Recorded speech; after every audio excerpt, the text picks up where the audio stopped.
here. Yeah, and I thank the Honourable Lady for both her question, her interest, and the sentiment behind her question. And I mean, there's been a huge amount that has been going on, meetings galore with all the political parties in Northern Ireland, and especially the Democratic Unionist Party, because it is they that I need to get on board so the executive can be restored. She mentions the phrase at pace, and we'll happily work at whatever pace we can, but it is slightly determined by our interlocutors in that space. Thank you very much. There's current industrial action due to hard-pressed public servants feeling that they're at the end of their tether. Wouldn't it be better if the Assembly were functioning normally so that this could be resolved ASAP? Yeah, and I thank the Honourable Lady for her question, because she is exactly right. The package that is on the table is a fair and generous package for a reformed Assembly. It is £3.3 million, as stated earlier, for a reformed executive to use for this purpose and many others, because there are, as I think everybody involved in Northern Ireland politics understands, there is the need for transformation of public services in Northern Ireland, and this package helps do that too. Thank you, Mr. Speaker. I commend my right honourable friend on his efforts to try and bring the Assembly and Executive back to Northern Ireland with what is a big offer. It's right, isn't it, that where direct rule is contemplated, we now would need primary legislation since the St Andrews Agreement. And the political reality is that that would mean a huge political pressure on all of us here, not just from within our United Kingdom, but from outside as well. Does he agree with me that the best way that we can preserve our great United Kingdom is for everybody to get back round the table and to govern Northern Ireland from Stormont? I thank the right honourable gentleman for his question, and welcome his election to be chair of the Northern Ireland Select Committee. Probably more than some other members in this place welcome him. I look to one certain one on the benches opposite. And he's absolutely right. And many a time, I mean, there is no way this government wants to go down the route of direct rule, which would need primary legislation. We do not want to go down the route of joint authority either. We will not go down that route. So what we do need to find is an appropriate form to allow the executive to reform, and that is what we're working unbelievably hard on with our colleagues in Northern Ireland. Thank you, Mr. Speaker. Would my right honourable friend agree with me that it is deeply regrettable that the Taoiseach, Leo Varadkar, is pampering more to his domestic audience rather than thinking of the greater good of Northern Ireland and the victims of the Troubles? Secretary of State. My right honourable friend actually makes a very, very fair point, because in the midst of all what we're trying to do to get the executive back up and running, the Republic of Ireland's decision to take an interstate case out against the UK government on our Legacy Act, which is designed to bring justice and information recovery to victims of the Troubles, is unhelpful and unfortunate, and we've made our representations very plain on that matter. So, Secretary of State Hilary Benn. Yeah. Thank you very much indeed, Mr. Speaker. Now that the talks have concluded, the House voted overwhelmingly to support the Windsor Framework back in March. And on this side, we stand by our commitment to implement it if we were to be in government, and we support the efforts the government is making to restore the institutions. Furthermore, it's worth pointing out there would be no prospect of negotiating with the EU further arrangements of benefit to Northern Ireland if the UK were to renege again on an international agreement is signed. If the executive is not restored by tomorrow evening, can the Secretary of State just confirm that he will need to bring forward legislation to postpone the elections? I thank my right honourable friend for his question, and thank him for his affirmation of the work done in the Windsor Framework space. And I obviously will be doing everything I possibly can personally to make sure that it's not a Labour government that might come in to do any of this in the future. But he is absolutely right. As of midnight on Thursday, tomorrow night, I will need to bring in primary legislation because a duty does fall on me to call an election for the Northern Ireland Assembly. I have a number of weeks, I think 12 weeks in which to do that. I intend to bring in legislation on these matters next week. Hilary Benn. Well, I'm grateful for that clarification. The absence of the executive and the failure to sort out the urgent question of public sector pay is going to result in the biggest strike in Northern Ireland for many years tomorrow. Some workers have not had a pay rise for almost 3 years. That is not sustainable. As we await the restoration of the institutions, the party leaders and indeed the head of the civil service in Northern Ireland have all called on the Secretary of State to release the money for pay which he has said is available. Will he now do so that those public sector pay workers in Northern Ireland can get the pay increase they deserve? And I thank him for his question. And I am acutely aware of the industrial action and the detrimental impact this will have on public services that are scheduled for tomorrow. And I do hear the call from the honourable gentleman and others to step in. But if I may put this into a slightly different context, public sector pay is devolved to Northern Ireland. He will know that this Parliament, also, as I mentioned earlier, set the budget for Northern Ireland last year with primary legislation. He will also know that decisions on matters like this are obviously ones that locally elected ministers should take as they involve big and fundamental choices. Every penny spent on pay is a penny not spent on services. And choices around this are therefore eminently political. Indeed, as close as you would get to come to choices made in the period of direct rule. Direct rule is absolutely not the way forward here. These decisions are for the executive, and a restored executive has a generous financial package available to it to do exactly as he wishes. Gavin Robinson-Dale. Very much, Mr. Speaker. The Secretary of State will know that Northern Ireland can only benefit from power-sharing arrangements when those institutions enjoy the support and the confidence of both the nationalist and the unionist community.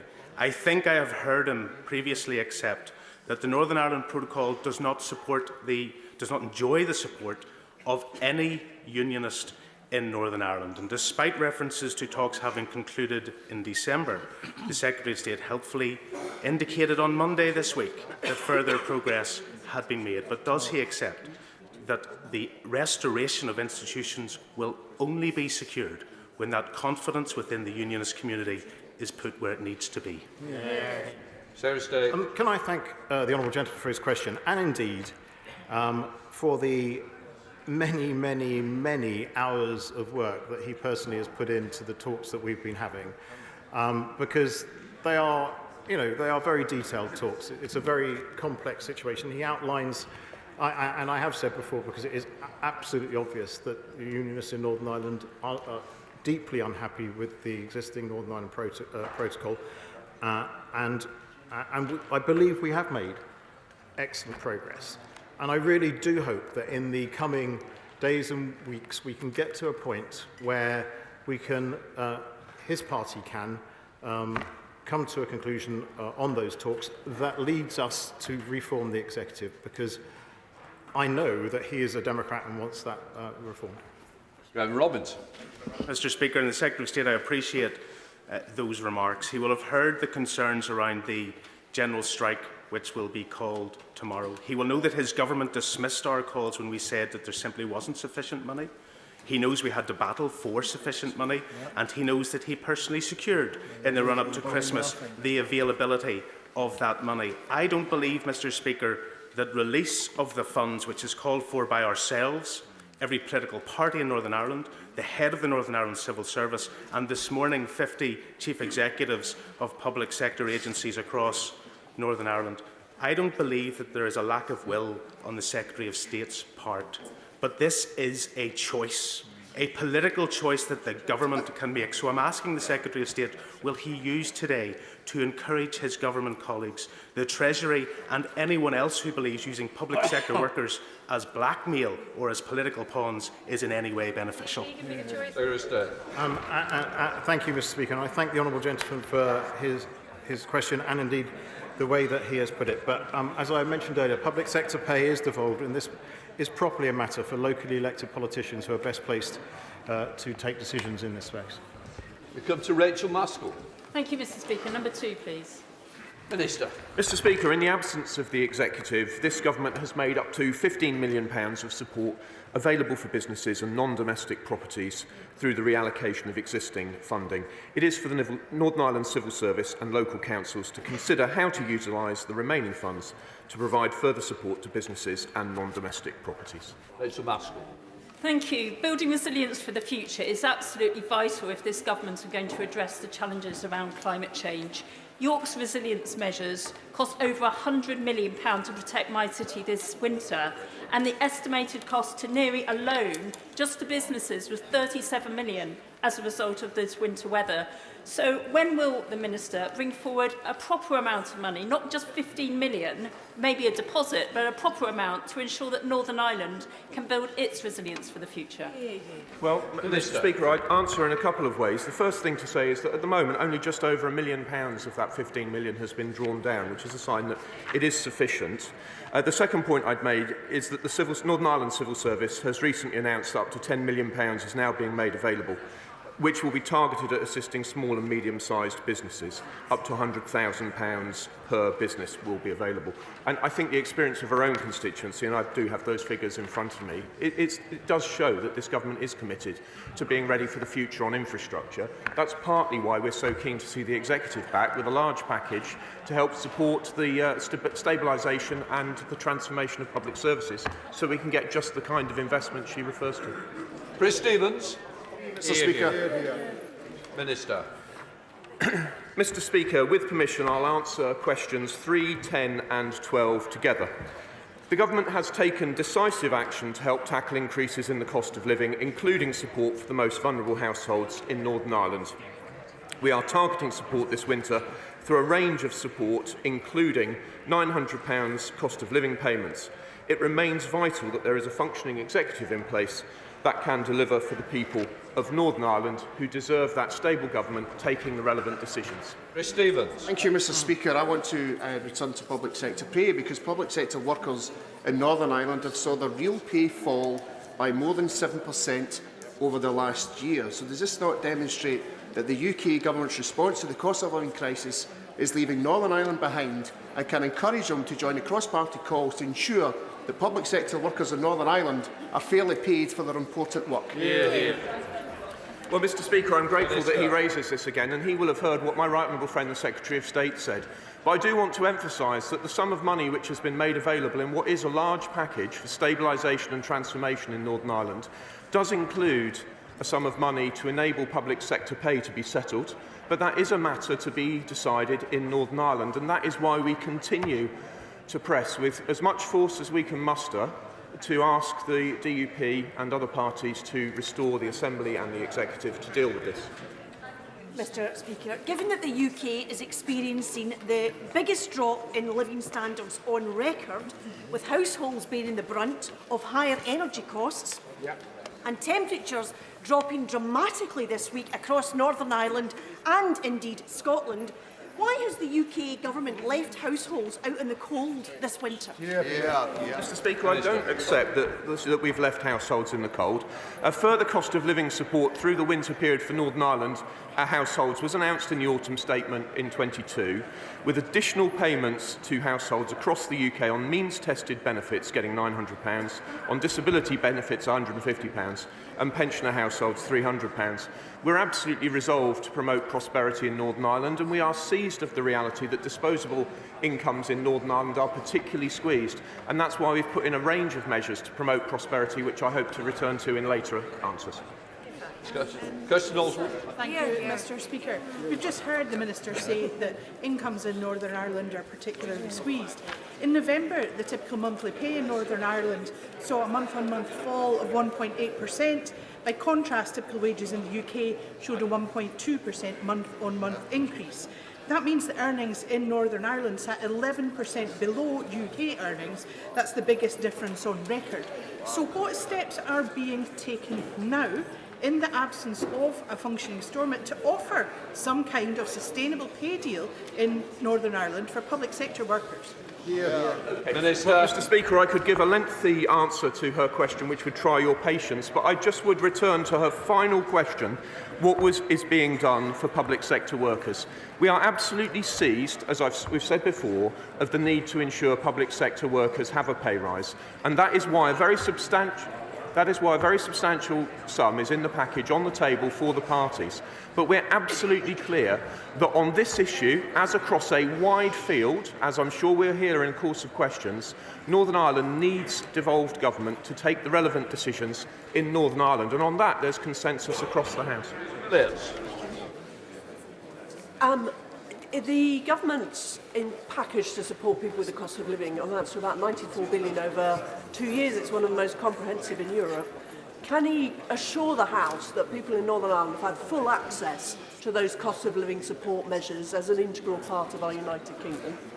Mr. Speaker, she's absolutely right. And I think I should just say that the extent of government support to Northern Ireland households was unprecedented and included the energy price guarantee on electricity and gas bills, £600 in payments comprising £400 for energy bill support scheme payments, plus £200 to recognise the widespread use of home heating oil, and targeted support for the most vulnerable households, some of which I already touched on. She's absolutely right that we are determined to ensure that Northern Ireland feels the benefits of being in this union of this United Kingdom. Shadow Minister Florence. Thank you, Mr. Speaker. Recently I met with the Melted Parents campaign group in Belfast. They speak for so many parents across Northern Ireland where the cost of living crisis is far harder for families because there is no funding for a free childcare scheme, no 15 or 30 preschool hours, just eye-watering and unaffordable bills. But there is a cross-party childcare strategy proposal. So can the Minister say now to all the employers and parents watching, if there is a new temporary budget for Northern Ireland, will it include childcare funding provision? Minister. Well, Mr. Speaker, I'm very grateful that the Honourable Lady has raised this issue. It is of the highest importance in Northern Ireland, and it's an issue impressed upon me frequently. The budget, of course, will be debated in this House, and I'm confident we'll return to it.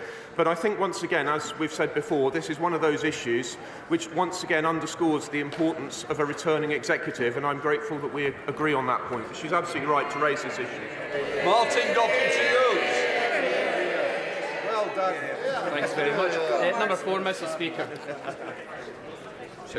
Like the member for West Dunbartonshire, I'm quite surprised he was that popular too. So, I'm sorry. I misread the room again, Mr. Speaker. The Troubles Payment Disablement Payments. The Troubles Permanent Disablement Payment Scheme is a devolved matter delivered by the Victims Payments Board, and I met with Judge McAlinden, the President of the Board, last week to discuss these matters. Mr. Speaker, according to the recent evidence presented to the Northern Ireland Affairs Committee, and this is actually very serious, it's not a joke, it could take more, maybe members might want to listen, it could take more than 10 years to process the applications for Troubles Victims Compensation Scheme, meaning victims in Northern Ireland who have waited decades for compensation to be delivered will need to wait even longer. Can the Secretary of State advise not only the House but those awaiting payment what he's doing, his government doing, to deliver that compensation scheme? Yeah, as I said, I'm actually conducting a review, and having met Judge McAlinden, conducting a review on the operation of the scheme that will report before August this year. The review's underway, and I very much hope that it will address all the matters, so those that actually do qualify for these payments get them in a much more expedited way. Spokesperson Richard Thompson. Thank you, Mr Speaker. Now, given the length of time it takes in many cases to gather the supporting evidence to make a claim under the scheme, given the pressures on the Payments Board itself, and the very strong likelihood that many of those who are potentially eligible have yet to apply, it's clear that there's a risk that many of those who could be eligible for a payment may miss out as things stand. So one of the ways that the Minister, the Secretary of State, could mitigate against that is to extend the period that is allowed for claims to be made and processed. As part of this review, will he consider extending that deadline? Yes, it is actually part of the review. It's one of the questions we're looking at. Simon Bent. Question number 6, please, Mr Speaker. I wish to reassure I thank my honourable friend for his question. I wish to reassure him that the UK government is fully committed to protecting and upholding Northern Ireland's place in the Union. I regularly discuss matters of Union and the importance of Northern Ireland within it and with Cabinet colleagues, and meet frequently with the Secretary of State for Wales and Scotland. Simon Baines. Thank you, Mr Speaker. Would my right honourable friend agree that the Union is now stronger than ever, particularly with the decline of the SNP, and that its vital importance can be seen not only in Northern Ireland, but also in border constituencies like mine of Clwyd South, particularly in shared services across the border with neighbouring North Shropshire, such as the Gabowen to Wrexham line, the A5A483 and the Chirk St Martin's GP partnership.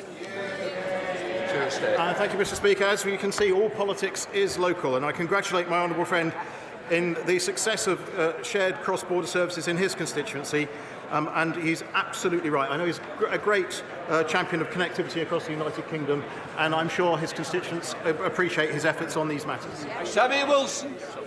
Speaker, every devious, deceitful and dishonest tactic is being used to try and bribe, bully and beat unionists into accepting the Windsor Framework and the Northern Ireland Protocol, despite the impact it has on our citizenship and on the Union.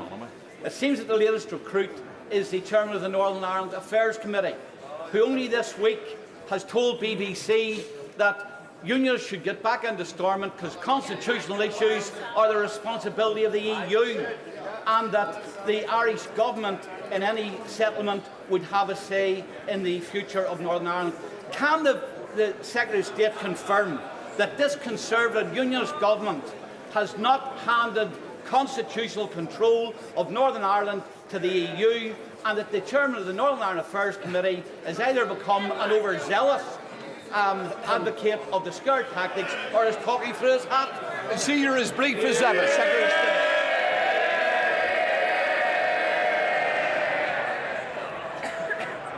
Well, based on that, Chair, the Select Committee Chair has a lot of work to do to increase his popularity in this House. I think, as ever, the honourable gentleman asks a question in his characteristic shrinking violet way, and I have to say I completely disagree with what he says about my right honourable friend. But we need to get a deal done now. The people of Northern Ireland want to get a deal done. It is time for a deal to be done. Let's get the executive back up and running. Before we come to Prime Minister's questions, I'm pleased to inform the House that since last week we've been providing British Sign Language coverage on all question statements as a matter of course. This is available directly on parliamentlive.tv and is also available to broadcasters, media outlets who may be interested in taking up the live feed. I'm delighted that House Service has been able to deliver this significant improvement to accessibility of our proceedings. We now start with questions. Prime Minister Jason McCartney. Question 1, please, Mr Speaker. Prime Minister. Mr Speaker, this morning I had meetings with ministerial colleagues and others in addition to my duties in this House. I shall have further such meetings later today. Jason McCartney. Thank you, Mr Speaker. According to the Alzheimer's Society, nearly 5,000 people are currently living with dementia in my Colne Valley constituency, of whom 3,153 have had a formal diagnosis. That figure went up by 1 this week with my dad's diagnosis. My dad is my constituent. Will my right honourable friend pledge to make dementia a priority by driving up diagnosis rates, bolstering dementia research, investing in social care and improving access to the most innovative diagnostic methods and improving access to new life-changing treatments. Prime Minister. Well, can I send my warmest wishes to my honourable friend and his father and family, and I recognise that a dementia diagnosis can bring worry, both for the person who is diagnosed, but also their wider family. And my honourable friend is absolutely right about the timely diagnosis of dementia. It's vital to make sure that those affected can access the care and support they need. NHS England is actually carrying out a pilot to make sure that we can improve dementia diagnosis in care homes. Our major condition strategy also includes a focus on dementia, but crucially, as my honourable friend said, we are now doubling the funding for dementia research so we can help everyone, including his father. We now come to the Leader of the Opposition, Keir Starmer. Can I send my best wishes to the honourable member and his father also, and all those suffering in this way? Mr. Speaker, I can't let today pass without saying how saddened I was by the tragic death of Bronson Battersby, aged just 2, who died in heartbreaking circumstances in Skegness. I know that this House will join me in sending our deepest sympathies to his family. Mr. Speaker, the government has been forced to admit that it has lost contact with 85% of the 5,000 people earmarked for removal to Rwanda. Has he found them yet? Prime Minister. Mr. Speaker, what I can tell the honourable gentleman is that in spite of him blocking every single attempt that we have taken, we have managed now, because of our actions, to reduce the number of people coming here by over a third last year, remove over 20,000 people from this country back to their home countries, carried out 70% more illegal enforcement raids, arrested hundreds of people, closed down thousands of bank accounts, and processed over 100,000 cases, the biggest number in over 20 years, Mr. Speaker. That's because on this side of the House, we want to stop the boats, we have a plan, it's working, and with him, we would just go back to square one. My first thought is, how do you actually lose 4,250 people? Then you remember that this is the government that scrapped HS2, but the costs are still rising by billions. This is the government that spent £400 million of taxpayers' money on a Rwanda scheme, yet can't deport a single person. And this is the government that waged a week-long war on the Greek Prime Minister for reasons known only to themselves, and suddenly are reminded that, of course, this farce of a government could lose the people it was planning to remove. But he didn't answer the question, so I'll ask him again. Where are the 4,250 people that the government has lost? Where are they? Mr. Speaker, as I said, we've actually identified and removed over 20,000 people from this country back to where they belong. But he asks these questions about the Rwanda scheme, Mr. Speaker. That it is important that we get this up and running, because it's important, as the National Crime Agency say, that we have a working deterrence to resolve this issue. That's indeed how Australia solved this problem, and that's how Albania has worked for us. But we know he asked these questions, Mr. Speaker, about the detail of these things, but we all know he doesn't actually care about solving this problem, and we know this because when the BBC asked him about the Rwanda plan, they quizzed him and they said, if the numbers crossing the channel on small boats decline, i.e. so it's working, would you still reverse it? The Labour leader said yes. It's crystal clear he doesn't have a plan, and it will be back to square one, Mr. Speaker, spending £400 million on a plan not to get anybody to Rwanda whilst losing 4,000 people is not a plan. It's a farce. Only this government could waste hundreds of millions of pounds on a removals policy that doesn't remove anyone. Only this government could claim that it's going to get flights off the ground only to discover they couldn't find a plane. Only only this government could sign a removal deal with Rwanda, only to end up taking people from Rwanda to here. But he still hasn't answered the question. So I'll try again. What progress has he made in locating the 4,250 people his government has apparently lost? He's dodged it 3 times. Where are they? Mr. Speaker, it's the same thing again and again. Here we are talking about what we are doing, but I'm happy to go over it, Mr. Speaker. What are we doing? We've increased the number of illegal enforcement raids by 70%, leading to thousands of arrests, using powers, Mr. Speaker, that he blocked in this House. We have closed down thousands of bank accounts of illegal workers, again, using powers that he blocked, Mr. Speaker. Order. Mr. Do you want that early cup of tea, or are you going to be a little bit more silent, Prime Minister?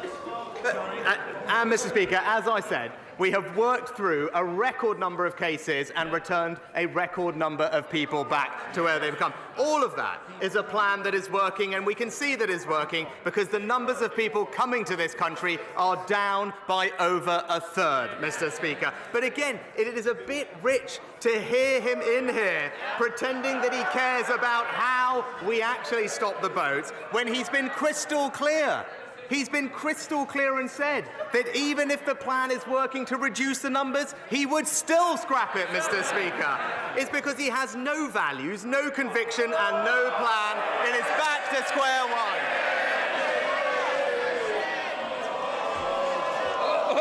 No. Yes, He hasn't got a clue where they are, has he? I can tell you one place they aren't, and that's Rwanda. Because the only people who sent to Rwanda is cabinet ministers. And for all the word, the ridiculous thing is, we know the Prime Minister himself doesn't even believe in this Rwanda gimmick. He had to be talked out of scrapping the whole thing. He didn't want to fund it. He didn't think it would work. When he sees his party tearing itself apart, hundreds of bald men scrapping over a single broken comb, doesn't he wish he'd had the courage to stick to his guns? Well, Mr. Speaker, now, I have absolute conviction that the plan we've put in place will work. Absolute conviction, because I believe it's important that we grip this problem. Now, he spends a lot of his time in this House talking about his time as a lawyer, Mr. Speaker, and I would urge him to listen to them, because Lord Wolfson has said that our bill severely limits the... 4 eminent KCs have said that it is undoubtedly the most robust piece of immigration legislation this Parliament has seen, and Mr. Speaker, a former Supreme Court... I want to hear what the Prime Minister's got to say, because it matters to my constituents, those who feel it doesn't matter to those. Please leave, Prime Minister. As I said, Mr. Speaker, 4 eminent KCs said this is undoubtedly the most robust legislation passed, and a former Supreme Court Justice has been clear that the bill would work. But I know, Mr. Speaker, he's always been more interested in what lefty lawyers have to say, Mr. Speaker. I've even got here the textbook that he authored for them. And it's called, and I quote, European Human Rights Law by Keir Starmer. So... Prime Minister! Prime Minister, when I stand up, please sit down. Can I just say, we don't use props in this House, and I will certainly ensure that if you do need reminding, I certainly will. Keir Starmer. It's such utterly pathetic nonsense. He's been brutally exposed by his own MPs yet again. He's got one party chair who says she hopes the Lords will rip his Rwanda deal to pieces. He's got 2 more who had to quit because they don't think it'll work. All of them appointed by him, all now in open revolt against his policy, each other, and reality. Is there any wonder they all think this gimmick is doomed to failure when the Prime Minister himself doesn't believe in it? Mr. Speaker, it is rich to hear from the honourable gentleman about belief in something, because And it will be news to him. It is actually the case that you can believe in something and stick to that position on this side of the House.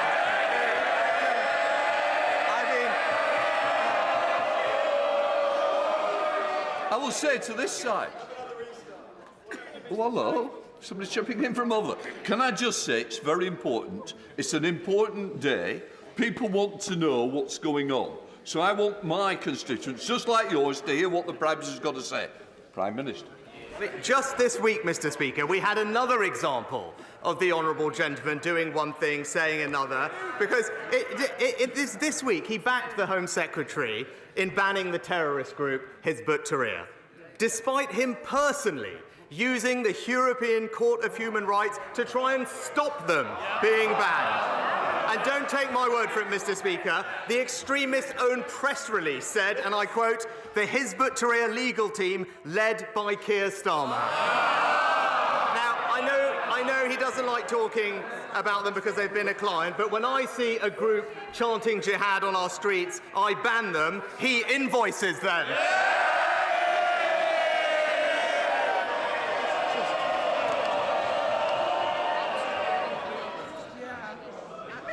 Because there's 8 questions that I think some of you may want. Well, I'll tell you what, there's some's already gone off the list who wanted them. Keir Starmer. Mr. Speaker, if he stuck to his position, he'd be voting with us. He'd be voting with us. His former Home Secretary says the plan won't work. His current Home Secretary calls it batshit. His former Immigration Minister doesn't back his plan. Even the Prime Minister himself doesn't believe in it. And last week, another of his MPs said the Tories should admit that things have got worse since they came to office, that after 14 years they've left Britain less united, the country is a sadder place. If the Prime Minister can't even persuade his own MPs that it's worth supporting him, if he himself doesn't even believe in his own policies, why on earth should anyone else think differently? Mr. Speaker, another week when it's crystal clear the honourable gentleman doesn't believe in anything and he doesn't have a plan. Now, while he talks the country down, let me update him on what's actually been happening in the past week. Inflation more than halved from 11% to 4%. Real wages rising. Real wages rising for the 5th month in a row. Last week, rates started falling and millions of people benefited from a tax cut worth £450.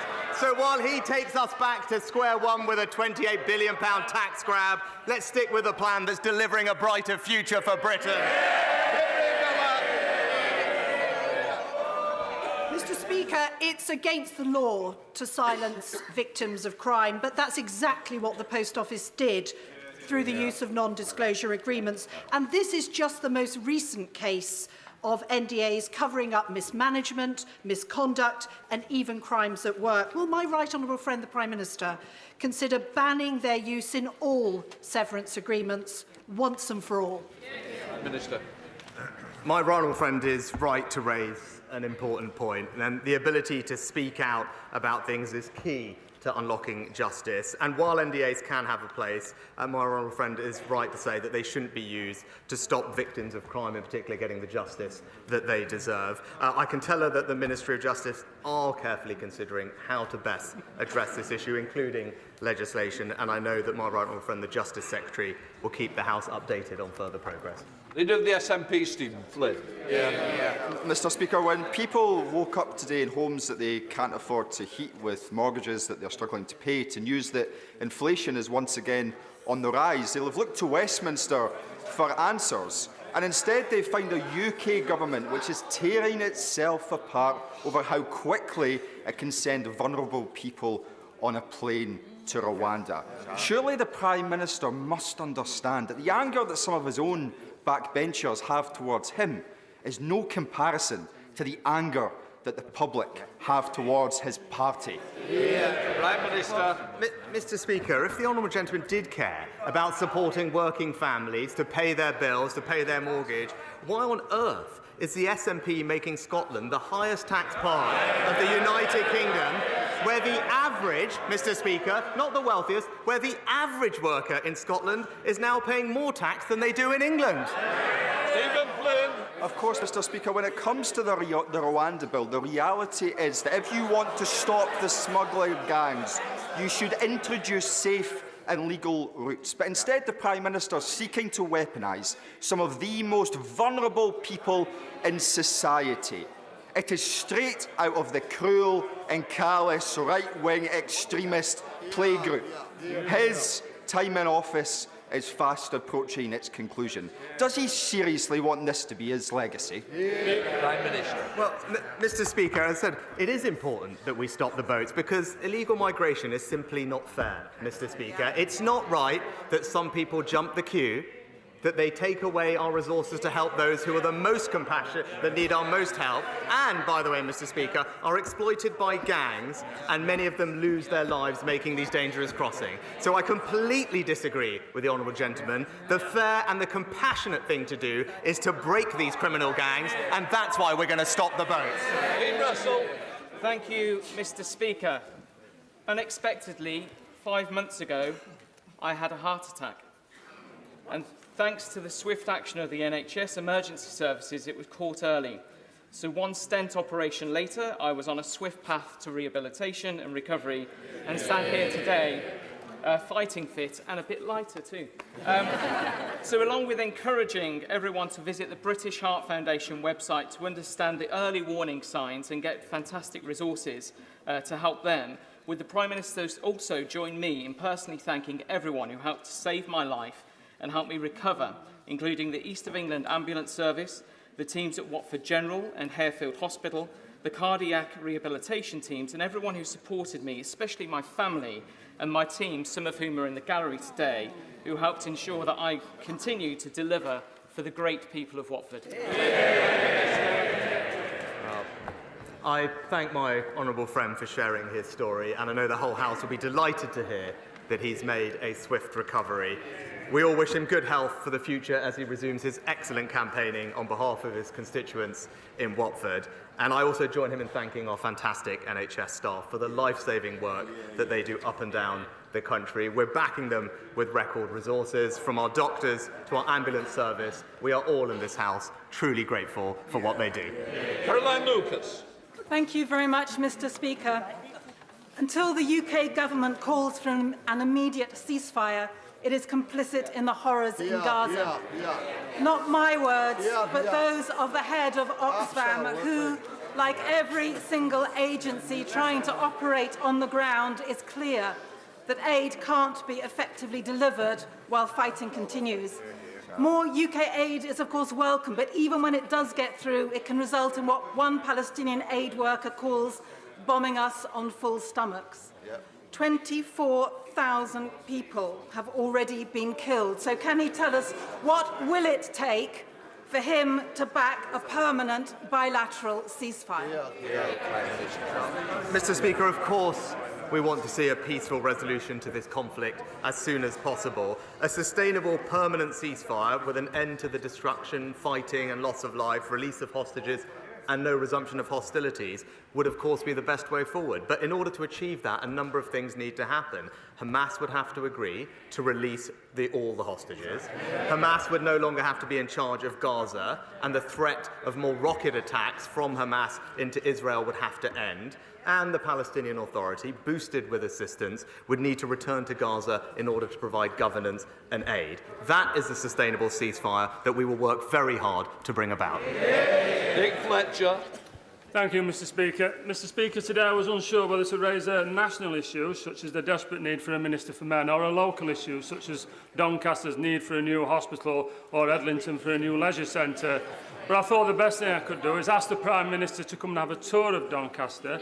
And while I'm showing him around my hometown, I can press the need for a Minister for Men, I can show him the site for a new hospital, and I can introduce him to the people of Edlington so he can discuss their new leisure centre. So will the Prime Minister accept my invitation?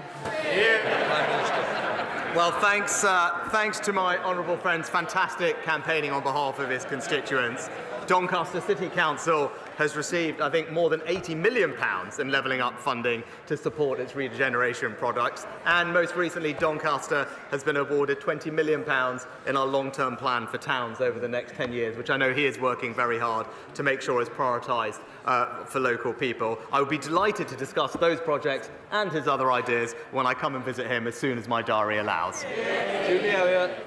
Thank you, Mr. Speaker. 71% of requests for funding from the Community Ownership Fund aimed at saving libraries, pubs and village halls have been rejected since 2021.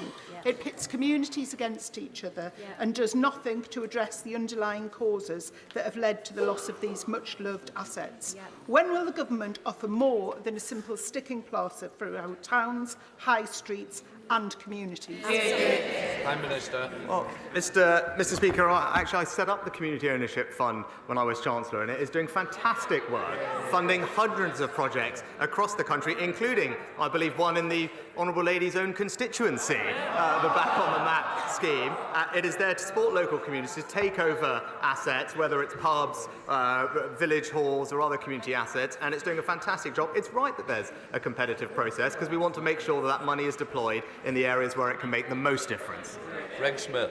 Thank you, Mr. Speaker. Overcrowding on Chiltern railways has become a daily misery for commuters from stations like Haddenham and Tame Parkway and Princes Risborough in my constituency, the root cause of which is an ageing fleet constantly breaking down and shorter trains having to be run. There are proposals on the table for both short-term additional capacity and long-term fleet renewal. So will my right honourable friend, the Prime Minister, instruct the Department for Transport to fast-track those proposals so we can end overcrowding on Chiltern? Prime Minister. And I agree with my honourable friend that the performance on Chiltern hasn't been good enough in recent times. I know that Chiltern have recently begun engagement with the rolling stock leasing market, which will help reduce overcrowding, but also together with DfT, they're looking at providing additional capacity at peak times. So I know my honourable friend, the Rail Minister, will ensure that these plans continue to progress and keep my honourable friend updated. Patrick Reddy. Thank you, Mr. Speaker. What exactly is it about the prospect of deportation to Rwanda that makes the government think it will be such a deterrent to asylum seekers? Does it think that life in Rwanda is somehow less comfortable, less secure, less safe than it is here in the United Kingdom? What does the government think is wrong with Rwanda that means asylum seekers won't want to live there?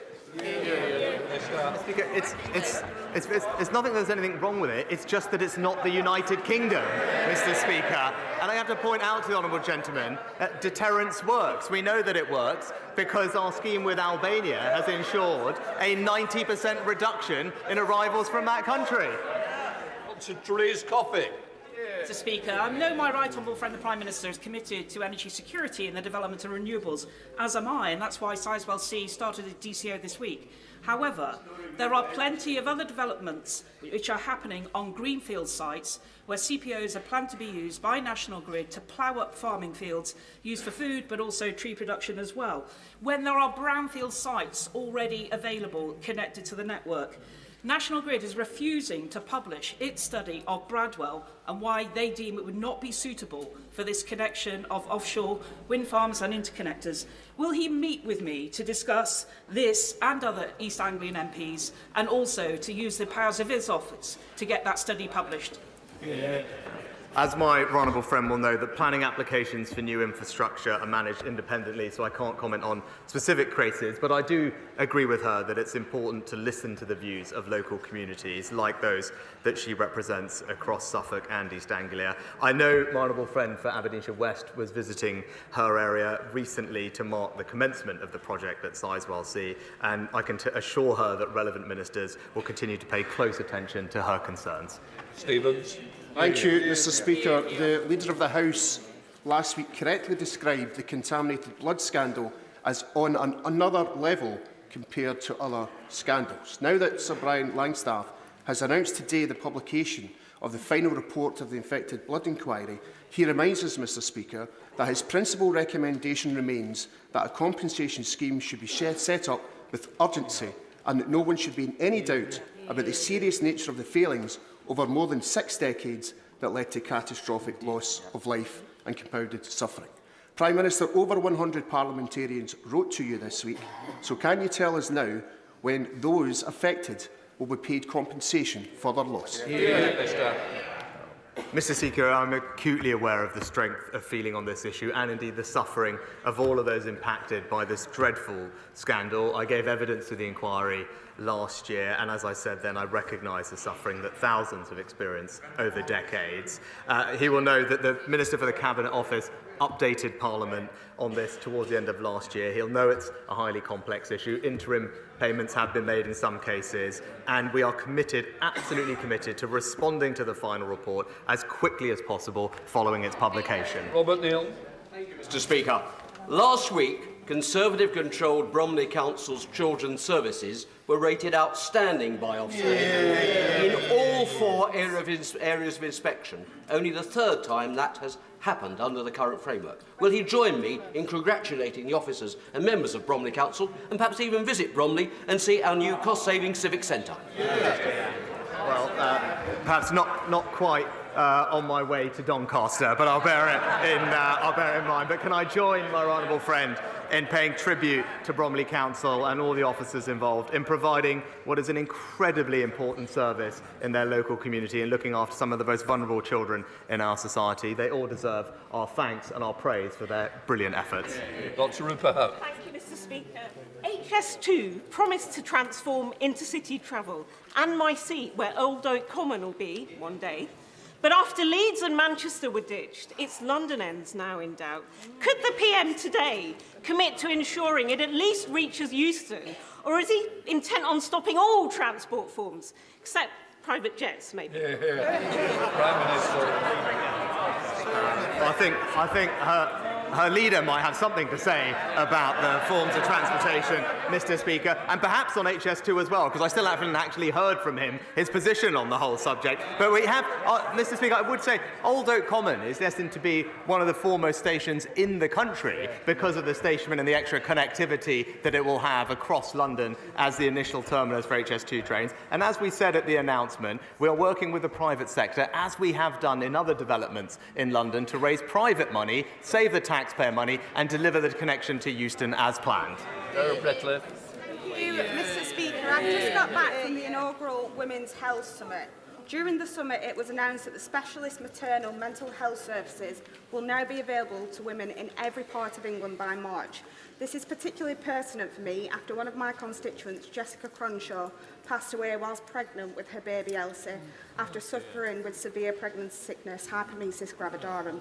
So can I thank the government for following through with this important reform and push him to keep going with the spirit of this reform so our NHS is fit for women in the future? Prime Minister. Well, can I thank my honourable friend for raising this matter, and I know the whole House will want to convey our sympathies to Jessica's family, but I'm pleased that the reforms that we are making will make a difference to women across the country in the future. We're committed to our women's health strategy, and I'm grateful that for her support and, again, her advice and ideas so we can ensure it delivers the care that we want it to across the country. Andrew Gwynn. The Conservative candidate for the Wellingborough by-election yesterday revealed that the Conservative Party had offered her a deal to be the candidate if the previous member, her partner, stood down without a fuss. The Prime Minister said just last week that candidate selection is all done locally within his party. So would he now like to deny that this secret deal was offered? Mr. Speaker, as I said last week, in our party, candidate selection is done locally. James Gray. Mr. Speaker, would my right honourable friend the Prime Minister agree with me that a remote rural hotel is just the wrong place to house asylum seekers and refugees from their point of view? And will you therefore join me in thanking the Home Secretary for announcing yesterday that the Wiltshire Hotel outside Rolwyn Bassett is in fact to be returned to its proper purpose in April? Well, I thank my honourable friend for the question. He's absolutely right. The use of hotels is unfair, and also it's unfair on local communities and also costs taxpayers £8 million a day. And that's why our plans to reduce the number of people coming has meant that we could close the first 50 hotels across the country, with more to follow. And I thank the Home Secretary and his team for their efforts. But fundamentally, the only way to resolve this once and for all is to implement our Rwanda scheme so we can have a working deterrent, and that's how we will stop the boats. Charlotte Littles. Thank you, Mr. Speaker. I've been contacted by desperate constituents who have rung every single pharmacy within a 50-mile radius of Warrington and still haven't been able to access their medication for ADHD. This has been going on for months and isn't just a Warrington issue. Pharmacists are calling it the worst shortage ever seen, with only 11% of people able to access their full dose this month. And ADHD UK have called the government's response pathetic. They're right, aren't they? So I'm very sorry to hear about the situation in the Honourable Lady's constituency, but the Health Secretary obviously heard what she said and is in touch with the relevant drug bodies to make sure we can have the provision of ADHD medicine to all of those who need it. Tom Hunt. For around a decade, over 200 of my constituents in the Mill complex in Ipswich have been caught in the cruellest form of limbo. There's deep structural problems with the building and cladding problems. A few years ago, they got about £50 million out of court settlement to make a contribution towards a cladding cost. The freeholder, NAMA, the Irish financial entity set up after the Irish banking crisis, ran away with that money, putting my residents and my constituents back in square one with little to no hope. Will the Prime Minister talk to the Irish tea shop to raise this immoral case and also meet with me to discuss a way forward for my constituents, who I meet with every week? Prime Minister. Well, I'm very sorry to hear about my honourable friend's case, but I'll ensure that the government looks into the details and gets back to him in shortest order about how we can support him and his constituents. Martin Doherty's last question. Number 10, Mr. Speaker. Mr. Speaker, I have repeatedly expressed my commitment to joint working with the First Minister of Scotland to deliver for the people across the country. Martin Doherty. I'm grateful for that answer, Mr. Speaker. While there's rightfully been much attention paid to the Post Office Horizon scandal, there is another shocking example of government and private sector collusion that began under the last Labour administration and continued under the Tories. Mr. Speaker, almost 200,000 mortgage prisoners who borrowed with high street lenders such as Northern Rock have become trapped after the portfolio was sold off to foreign entities like Topaz Finance and Heliodor, who have been creaming off extortionate revisionary standard variable rates essentially since 2008, leaving even those who kept up with payments in danger of having their home repossessed. 200,000 aspirant homeowners have had their dream taken away from them. So can the Prime Minister, instead of playing catch-up with like he is doing with the Post Office scandal, meet with me and campaigners to discuss what more can be done for mortgage prisoners? Mr. Speaker, I am familiar with the situation for mortgage prisoners and something I worked on as Chancellor, and I know the Treasury and the current Chancellor have been engaging with campaign groups and others to find ways to resolve it. It's not an easy situation to fix overnight, but there are things that are being looked at as we speak. Douglas Ross. Mr. Speaker, yesterday the Scotch Whisky Association published a report looking at the economic impact of the sector, not just in Scotland but across the whole of the UK. Some of the highlights included that in 2022 they generated £7.1 billion in gross value added, £2.1 billion has been invested in capital projects between 2018 and 2022, and 41,000 jobs are supported by the sector in Scotland, including 1 in 9 in my Murray constituency. Does the Prime Minister agree that supporting the Scotch whisky industry in the forthcoming spring budget and beyond is a correct priority for this government? Well, my honourable friend is a superb ambassador for Murray and for Scotch whisky, and he's right, it's a hugely successful export industry that supports tens of thousands of skilled jobs across Scotland. I won't obviously tread on the Chancellor's toes about future budgets, but I am proud of this government's track record in supporting the industry, having removed US tariffs on Scotch whisky, reduced tariffs and deals with countries like Morocco and Argentina, and also supporting the sector's interest in our FTAs with Australia, New Zealand, and most recently with CPTPP. Peter Dowd. Mr. Speaker, the Prime Minister has been very keen to take credit for falling inflation in previous months. Will he now take responsibility for today's rise? Mr. Speaker, inflation was over 11% when I got this job. Inflation today is 4%, Mr. Speaker. In common with the US, France, Germany, all countries have seen a mild tick-up in December. All countries have. But the crucial thing is that inflation has been more than halved, delivered ahead of schedule, and that is having an enormous benefit to families up and down the country. Benefit that would be reversed by his party's plan to saddle them with £28 billion of tax rises.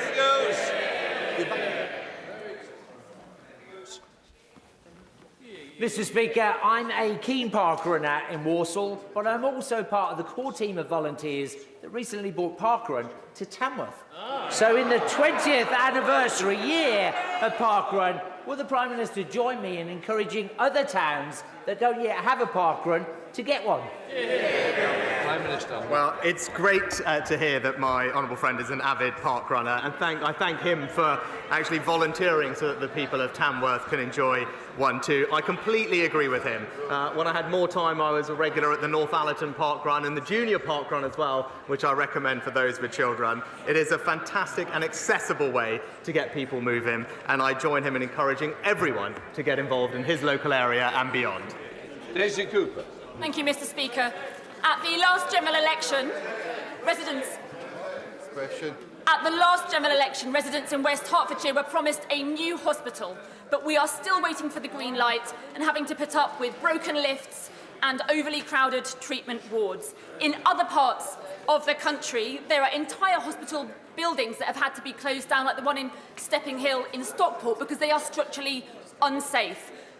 From broken promises on new hospitals to the backlog of repairs, people are sick and tired of waiting. So can the Prime Minister tell me, by the time of the next general election, how many of the broken hospitals will be fixed, and will my residents be able to point to a single spade in the ground? Yeah. Well, Mr. Speaker, we're investing record sums to not just deliver 40 new hospitals across the country, but 90 different hospital upgrades. And she'll be familiar with the plans, I hope, at West Hertfordshire Trust to develop a new emergency and specialty care facility at Watford General, including women's and children's services. It will make an enormous difference to residents in the area. Leave it.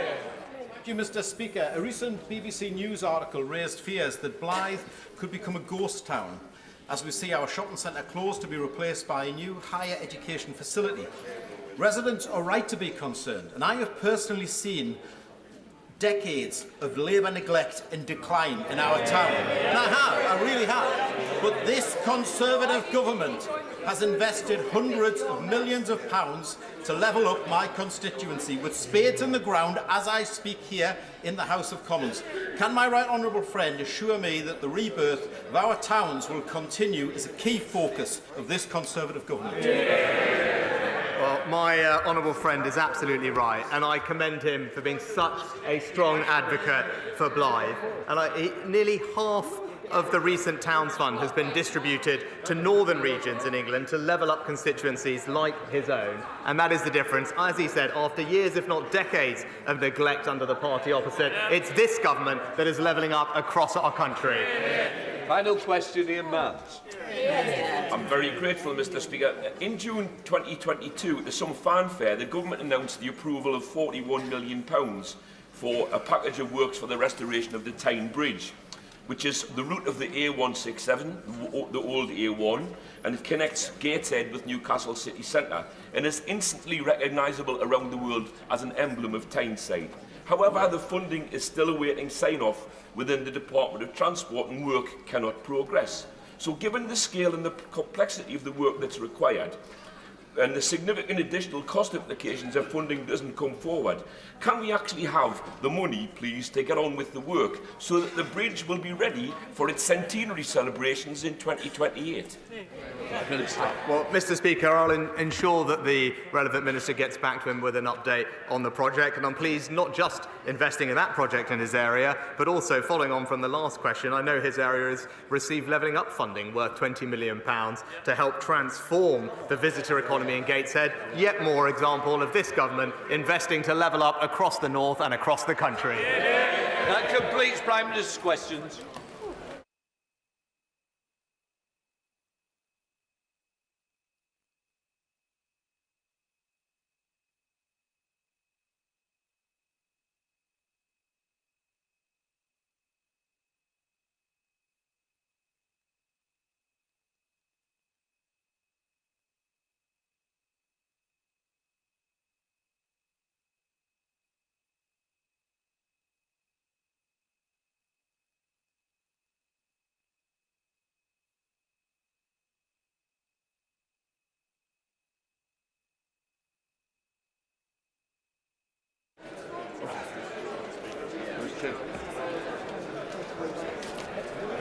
Point of order, Dame Diana Johnson. Mr Speaker, further to the question asked by the Honourable Member for Glasgow South West and the announcement this morning by Sir Brian Langstaff about the report on the infected blood inquiry now being scheduled for publication in May, the Honourable Member also raised that Sir Brian said very clearly in his comments this morning, "My principal recommendation remains that a compensation scheme should be set up with urgency," and he made that recommendation in April 2023. The Prime Minister did not respond to what Sir Brian has said this morning, and I wondered whether, Mr Speaker, you'd had any indication there'll be a statement from the Cabinet Office to set out what they are going to do about complying with the recommendations made by Sir Brian. Can I just first of all say this is a very important issue, and I do know that the Honourable Lady has certainly campaigned all the way through to ensure that people are recognise the suffering they've had and the tragedies within those families. What I would say is I'm not responsible for the Prime Minister's answer, and I would say is I've been given no notice that a statement is coming.